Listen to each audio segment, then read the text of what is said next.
दुर्गा सप्तशती का अध्याय 8 है। आज रक्त बीज का वध है। ऋषि कहते हैं, चंड और मुंड नामक दैत्यों के मारे जाने तथा बहुत सी सेना का संहार हो जाने पर दैत्यों के राजा प्रतापी शुंभ के मन में बड़ा क्रोध हुआ और उसने दैत्यों की संपूर्ण सेना को युद्ध के लिए कूच करने की आज्ञा दी। वह बोला, आज युधायुध नाम के 86 दैत्य सेनापति अपनी सेनाओं के साथ युद्ध के लिए प्रस्थान करें। कंबू नाम वाले दैत्यों के 84 सेना नायक अपनी वाहिनी से घिरे हुए यात्रा करें। 50 कोटि वीर कुल के और 100 धूम्र कुल के असुर सेनापति मेरी आज्ञा से सेना सहित कूच करें। कालक, दोहार्द, मौर्य और काल के असुर भी युद्ध के लिए तैयार हों। मेरी आज्ञा तुरंत प्रस्थान करें। भयानक शासन करने वाला असुरराज शुंभ इस प्रकार आज्ञा दे सहस्त्रों बड़ी बड़ी सेनाओं के साथ युद्ध के लिए प्रस्थित हुआ। उसकी अत्यंत भयंकर सेना आती देख चंडिका ने अपने धनुष की टंकार से पृथ्वी और आकाश के बीच का भाग गुंजा दिया। राजन, तदंतर देवी के सिंह ने भी बड़ी जोर जोर से दहाड़ा आरंभ किया। फिर अंबिका ने घंटे के शब्द से उस ध्वनि को और बढ़ा दिया। धनुष की टंकार, सिंह की दहाड़ और घंटे की ध्वनि से संपूर्ण दिशाएं गूंज उठीं। उस भयंकर शब्द से काली ने अपने विकराल मुख को और भी बढ़ा लिया। इस प्रकार वे विजयिनी हुई। तुमुल नाद को सुनकर दैत्यों की सेनाओं के चारों ओर से आकर चंडिका देवी सिंह तथा काली देवी को क्रोधपूर्वक घेर लिया। राजन, इसी बीच में असुरों के विनाश तथा दैत्यों के अभ्युदय के लिए ब्रह्मा, शिव, कार्तिकेय, विष्णु तथा इंद्र आदि देवों की शक्तियां जो अत्यंत पराक्रम और बल से संपन्न थीं, उनके शरीर से निकलकर उन्हीं के रूप में चंडिका देवी के पास गईं। जिस देवता का जैसा रूप, जैसी वेशभूषा और जैसा वाहन ठीक वैसे ही साधनों से संपन्न हो, उसकी शक्ति असुरों से युद्ध करने के लिए आई। सबसे पहले हंस युक्त विमान पर बैठी हुई अक्षसूत्र और कमंडल से सुशोभित ब्रह्मा जी की शक्ति उपस्थित हुई, जिसे ब्रह्माणी कहते हैं। महादेव जी की शक्ति वृषभर आरूढ़ हो, हाथों में श्रेष्ठ त्रिशूल धारण किए, महानाग का कंकड़ पहने, मस्तक में चंद्रेखा से विभूषित हो वहां आ पहुंची। कार्तिकेय जी की शक्ति रूपा जगदम्बिका उन्हीं का रूप धारण किए श्रेष्ठ मयूर पर आरूढ़ हो, हाथ में शक्ति लिए दैत्यों से युद्ध करने के लिए आई। इस प्रकार भगवान विष्णु की शक्ति गरुड़ पर विराजमान हो, शंख, चक्र, गदा, धनुष तथा खड्ग हाथ में लिए वहां आई। अनुपम यज्ञ वाराह का रूप धारण करने वाली श्री हरि की जो शक्ति है, वह भी वाराह शरीर धारण करके वहां उपस्थित हुई। नरसिंह शक्ति भी नरसिंह के समान शरीर धारण करके वहां आई। उसकी गर्दन के बालों के झटके से आकाश के तारे बिखेरे पड़ते हैं। इसी प्रकार इंद्र की शक्ति वज्र हाथ में लिए गजराज ऐरावत पर बैठकर आई। उसके भी सहस्त्र नेत्र थे। इंद्र का जैसा रूप है वैसा ही उसका भी था। तदंतर उन देव शक्तियों से घिरे हुए महादेव जी ने चंडिका से कहा, मेरी प्रसन्नता के लिए तुम शीघ्र ही इन असुरों को संहार करो। तब देवी के शरीर से अत्यंत भयानक परम उग्र चंडिका शक्ति प्रकट हुई, जो सैकड़ों गीदड़ियों की भांति आवाज करने वाली थी।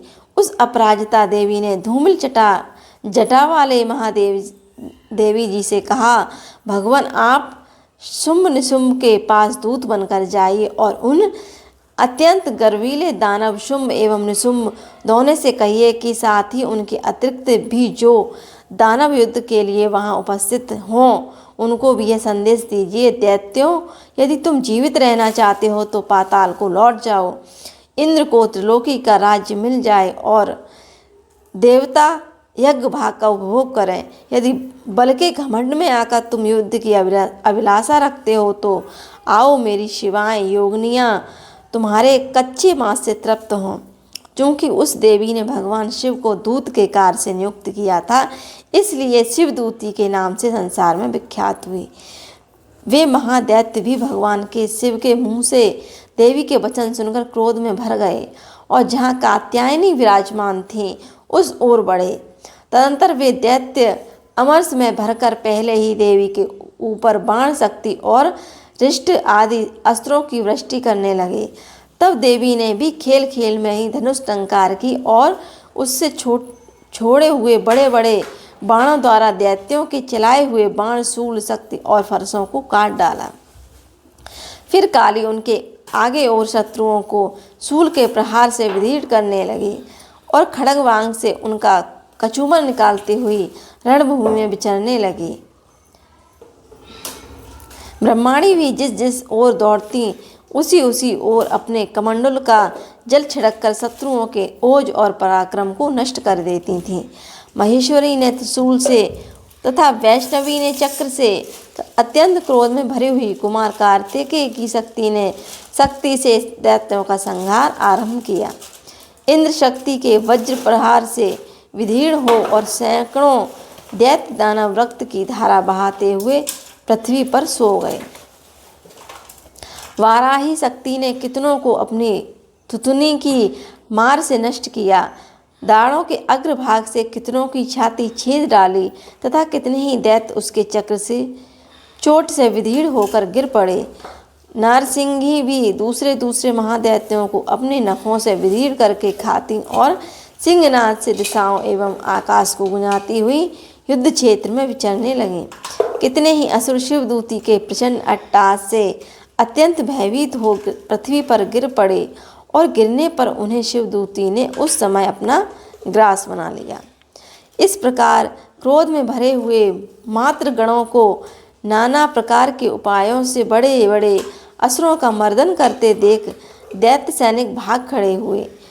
मातृगणों से पीड़ित दैत्यों को युद्ध से भागते देख रक्त बीज नामक महादैत्य क्रोध में भरकर युद्ध करने के लिए आया।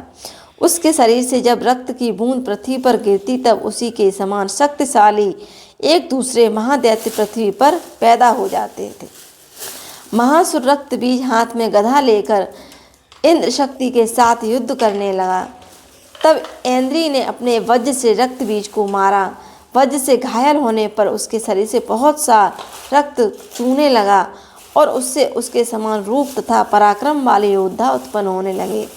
उसके शरीर से रक्त की जितनी बूंदें गिरी उतने ही पुरुष उत्पन्न हुए। वे सब रक्त बीज के समान ही वीरमान, बलवान तथा पराक्रमी थे। वे रक्त से उत्पन्न होने वाले पुरुष भी अत्यंत भयंकर अस्त्र शस्त्रों का प्रहार करते हुए वहाँ मातृगणों के साथ घोर युद्ध करने लगे। पुनः वज्र के प्रहार से उस समय मस्तक घायल हुआ। तब रक्त बहने लगा और उसमें हजारों पुरुष उत्पन्न हो गए। वैष्णवी ने युद्ध में रक्त बीज पर चक्र का प्रहार किया तथा ऐन्द्री ने उस सेनापति को गदा से चोट पहुंचाई।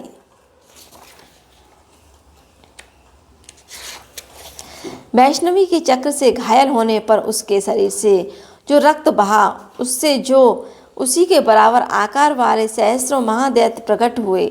उनके द्वारा संपूर्ण जगत व्याप्त हो गया। कौमारी ने शक्ति से, वाराही ने खड्ग से, माहेश्वरी ने त्रिशूल से, महादैत्य ने रक्त बीज को घायल किया। क्रोध में भरे हुए महादैत्य रक्त बीज ने भी गदा से सभी मात्र शक्तियों पर पृथक पृथक प्रहार किया। शक्ति शूल आदि से अनेक बार घायल होने पर उसके शरीर से रक्त की धारा पृथ्वी पर गिरी। उससे भी निश्चय ही सैकड़ों असुर उत्पन्न हुए। इस प्रकार महादैत्य के रक्त बीज प्रकट हुए और असुर उत्पन्न हुए। इस प्रकार महादैत्य रक्त बीज प्रकट हुए, असुरों द्वारा संपूर्ण जगत व्याप्त हो गया। इससे उन देवताओं को बड़ा भय हुआ।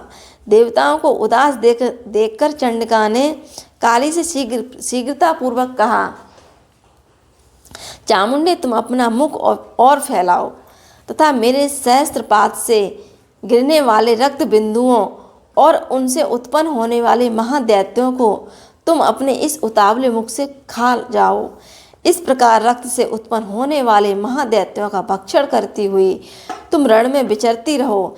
ऐसा करने से उस दैत्य का सारा रक्त क्षीण हो जाने पर वह स्वयं ही नष्ट हो जाएगा।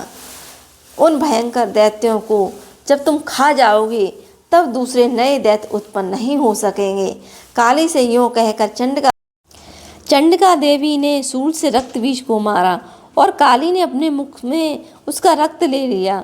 तब उसने वहां चंडिका पर गदा से प्रहार किया, किंतु उस गदापात ने देवी को तनिक भी वेदना नहीं पहुंचाई। रक्त बीज के घायल शरीर से बहुत सा रक्त गिरा, किंतु ज्यों ही वह गिरा त्यों ही चामुंडा ने उसे अपने मुख में ले लिया। रक्त गिरने से काली के मुख में जो महादैत्य उत्पन्न हुए उन्हें वे चट कर गईं। उसने रक्त बीज का रक्त भी पी लिया। तदनंतर देवी ने रक्त बीज को, जिसका रक्त चामुंडा ने पी लिया था, वज्र, बाण, खड्ग तथा रिष्टि आदि से मार डाला।